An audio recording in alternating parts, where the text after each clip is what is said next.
Do a video here. See, you're gonna see I'm just gonna headline a video to be in less trouble, if that's a potential. But this Cheryl Atkinson from CBS News, she presents the conflicts of interest, the amount of money the industry of vaccination is giving the people of the Children's Pediatrics Association, which people might have trusted, but I've never trusted, of course. But you'll see. For years now, parents have wondered if vaccines are linked to conditions like autism and ADD. Government officials and some scientists say there is no connection, and they're often backed by independent experts. But just how independent are they? You may be surprised at what Cheryl Atkinson found when she set out to follow the money. They're some of the most trusted voices in the defense of vaccine safety. The American Academy of Pediatrics, Every Child by Two, and pediatrician Dr. Paul Offit. But CBS News has found these three have something more in common. Polio number 2. Strong financial ties to the industry whose products they promote and defend. The vaccine industry gives millions to the Academy of Pediatrics for conferences, grants, medical education classes, even help pay to build their headquarters. The totals are kept secret, but public documents reveal bits and pieces. $342,000 was given to the Academy by Wyeth, maker of the pneumococcal vaccine, for a community grant program. $433,000 was contributed to the Academy by Merck, the same year the Academy endorsed Merck's HPV vaccine. Another top donor, Sanofi Aventis, maker of 17 vaccines, and a new 5-in-1 combo shot just added to the childhood vaccine schedule last month. Every Child by Two, a group that promotes early immunization for all children, admits the group takes money from the vaccine industry too, but wouldn't tell us how much. A spokesman told us there are simply no conflicts to be unearthed. But guess who has been listed as the group's treasurers? An official from Wyeth and a paid advisor to big pharmaceutical clients. Then there's Dr. Paul Offit, perhaps the most widely quoted defender of vaccine safety. He's gone so far as to say babies can theoretically tolerate, quote, 10,000 vaccines at once.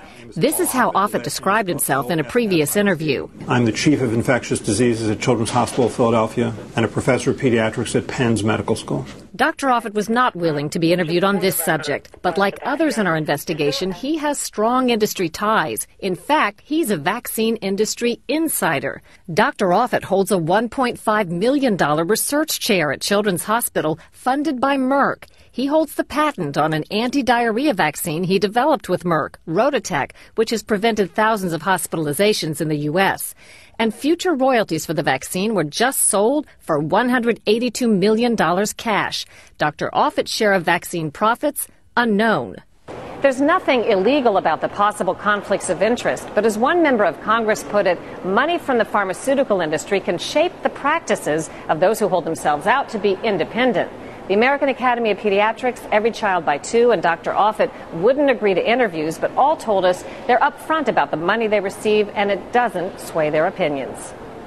Today's immunization schedule now calls for kids to get 55 doses of vaccines by age 6. Ideally, it makes for a healthier society, but critics worry that industry ties could impact the advice given to the public about all those vaccines. As you saw, doctors having conflicts of interest. The process of vaccination actually hinders the body, turning off its self-healing abilities and setting it up for future potential maladies and disease formation.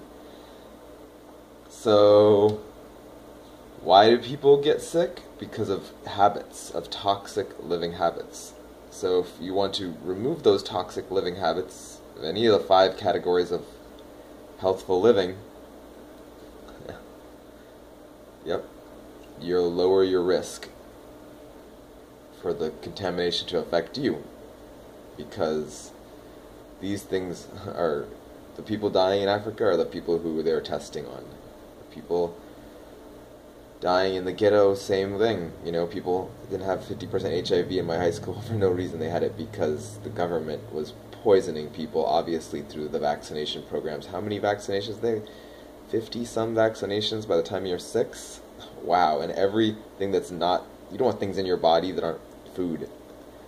Fresh, whole, ripe. Not poison. And the fiber you need. Microbiome be needing.